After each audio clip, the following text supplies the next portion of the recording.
The presentation tonight is something I've thought about a lot, but maybe not enough. The question is, why are ex-Mormons successful in entertainment? The first question you might be asking upon seeing this title is, are they? Well, yeah, they are. Just kind of the ones that I could think of really quick off the top of my head for this. Ryan Gosling, Amy Adams, Brendan Urie, Tyler Glenn, Burt McCracken, Kevin Abstract, Paul Walker, Cutie Cinderella, Churdleys. Also, maybe these ones are kind of odd, but Dan Reynolds from Imagine Dragons, I think it's kind of in the air if he's like still an active Mormon. Brandon Flowers of The Killers seems to go in and out of being an active Mormon.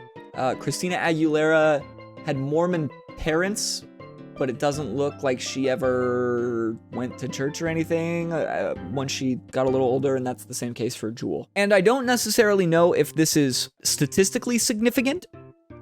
I doubt that it is in the long scheme of things, but it's just, being that I come from a Mormon background, I can't help but notice, hey, looks like ex-Mormons tend to be pretty successful. I think that boils down to three things. The three reasons are musical ability, public speaking, and a third one that I'm going to wait on, saying. We'll get to that reason in a little bit. The three things. Being attractive. That's the trick. No. Although most of the people on this list I would consider pretty good looking. But I think that's just a general rule for being, successful in entertainment. Being hot helps. Let's dive into these a little bit. Musical ability. Mormon families tend to place a lot of significance on music.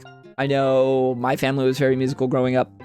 A lot of the families I knew, piano lessons was a really big thing. Learn instruments, sing, do all that stuff. So there was a lot of value placed on that. The other thing is the primary program, which is the specific 2 hour, or it was 2 hours when I was growing up, but it's just a single hour block now, where kids every week for back when I was a kid, an hour, singing songs and playing little games, but most of it was singing. So you can't help but pick up a little bit. If you went to school with any Mormons outside of Utah, generally, were they in sports or music? Because it's almost always one or the other, sometimes both. For me, obviously, I was in music stuff. I've never been very sporty. Pretty much every Mormon I went to school with, either they were in musical programs or they played sports. Next, public speaking.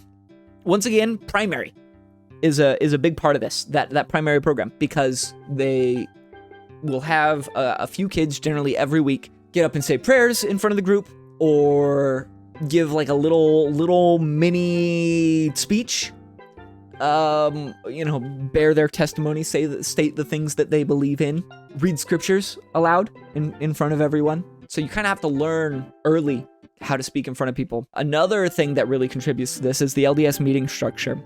Unlike most religious institutions, there isn't a pastor that leads services. It's done by the congregation. So every week they call up 3-4 people to give a talk, not a speech. They call them talks, which is funny to me because it's the same word, just a different thing. So they call up 3 or 4 people every week and have them give talks about religious subjects.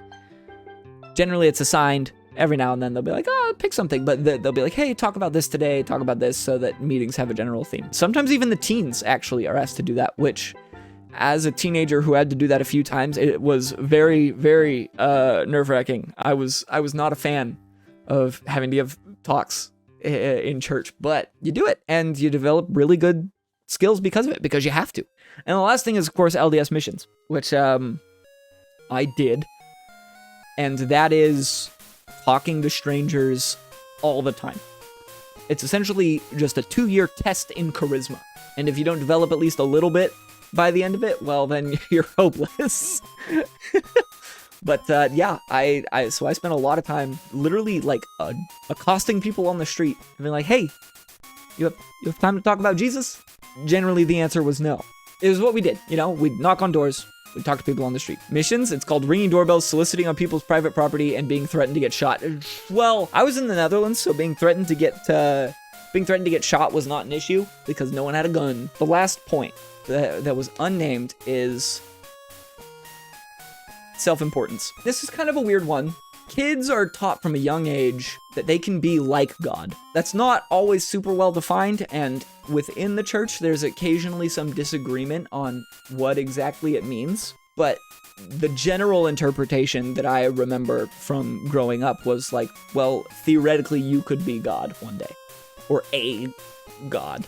And this is mainly a point, again, this second one for Mormons, I think, outside of Utah. But you spend a lot of your developmental years being different from other people. And that can make you feel special. Not necessarily superior, although I think there's some of that. You spend so much time being different from other people because you don't do certain things. So maybe you're better. It's crazy. And I think that can have some actual positive benefits. It leads to confidence, you know? Being told you're special all the time can lead to being pretty confident. Unfortunately, though, it can also lead to some entitlement. That's why I used the picture of Brendan Urie to hint at this slide, because he is famously a bit full of himself. And I don't think this is inherently a bad thing. I think this is one of the bigger reasons, right? This is the soft skill of everything that will allow you to be successful in entertainment spaces as an ex-Mormon. Because you have this main character view of yourself. You're like, well, I can be pretty great. And theoretically, everyone can be pretty great, but you're able to place that on yourself a little bit. I think that's actually a positive thing to an extent. These three things that I talked about are all things shared by active Mormons. So why aren't active Mormons as successful in entertainment? And I think it boils down to relatability. I think being an active Mormon, you're too removed from others in a lot of ways. You don't drink alcohol. You don't drink coffee or tea, generally. Many Mormons don't swear.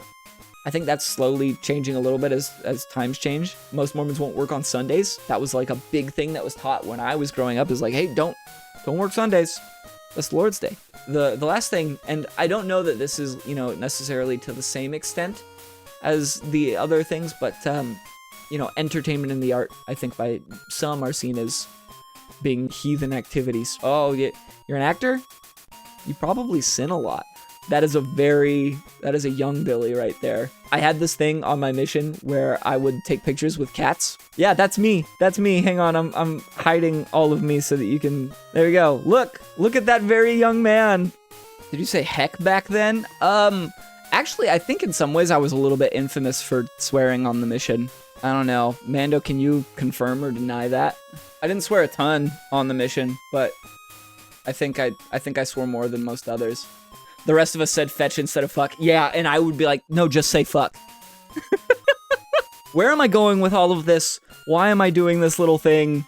It's because I think we can actually learn a little bit of something from this. So what does it mean for you? I think each of these skills you can boil down to a tip that you can take. Practice a lot. The more time you spend doing something, the better you get. And recognize that you aren't a kid anymore, so it will take longer, and that's okay.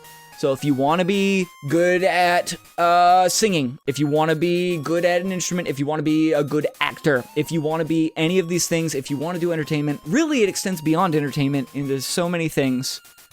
Practice a lot. The reason Mormon kids often get so good at music is because they are children and they spend a lot of time doing it. It takes longer and longer to learn a new skill as you get older. Practice Yu-Gi-Oh all the time, but I ate shirt in my tourney.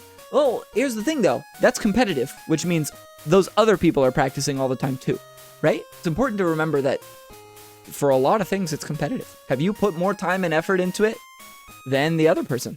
Unfortunately, life is like that a lot of the time, Another thing, take a class. Maybe an acting class if that's what you want to do. But in general, the best way to learn and improve at something quickly is to perform. So if you're wanting to do entertainment, if you're wanting to stream, if you're wanting to get better at job interviews, the way to do it is to do it. The way to get better at it is to do it. If that's an entertainment thing, taking a class is a really easy way to learn to perform, especially if it's acting or doing music.